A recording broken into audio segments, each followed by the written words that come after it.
to the grass outfield. There's a trail of blood. We can't help him. We're helpless. I mean, we've got bats versus rifle. Not good odds. And so it's a very intense moment. We stay down. Now there's a lot of exchange of gunfire. I don't know how many dozens of shots, 50 to 100, what have you, but there's a lot of it. It seems like it took forever. It seems like it took a long time for local law enforcement to provide backup to our Capitol Police. It seemed like a long time, but I'd guess something like 3 to 5 minutes. In these kind of things, the clock seems to move real slow. Eventually, we hear shouting that the shooter's down. We stay down a little bit longer just to make sure that he's not only down, but he's no longer shooting.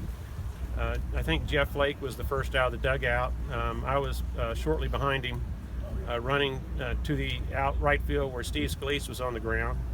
There were about 3 or 4 of us there. We got there fairly quickly. Someone ran back to Steve, wanted something to drink. You know, when you have loss of blood, you get thirsty. And Brad Winstrup, who's a congressman from Cincinnati, Ohio, he's a physician. He came up. I don't know how it happened, but suddenly there's no pressure on the wound by anybody. Brad Winstrup is getting prepared to cut off the pants, and he hands me the cloth, and I put a cloth over Steve Scalise's hip where he's been shot, trying to slow the blood flow, while Brad Winstrup is, as a physician, doing the things that need to be done so he can better access the wound. Then the Capitol Police officer who was defending us, he hobbles out a pretty bad limp to right field, and that's because he's been shot.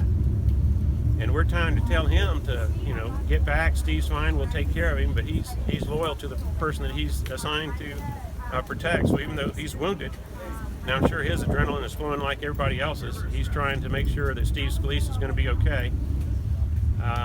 Eventually, he talks to Steve and he does what needs to do, the checking, and then he goes back and gets treatment.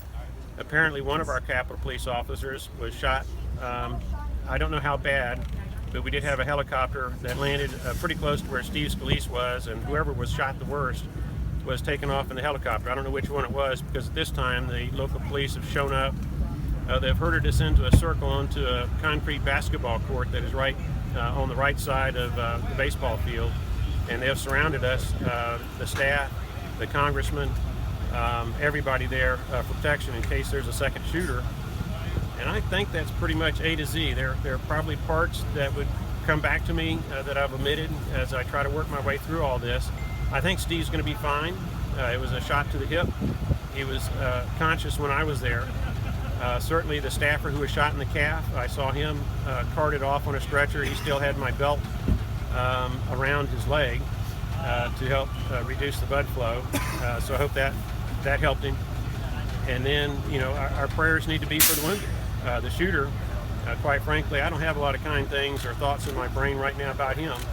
But the 4 innocent people who were shot, the 2 Capitol Police officers, Steve Scalise, and the staffer whose name escapes me at the moment, I hope everybody in America will share their thoughts and prayers for both of them. I mean, here we are at a charity event, raising $600,000 for charity in the Washington, D.C. area, and we come under gunfire. Who would have thought it?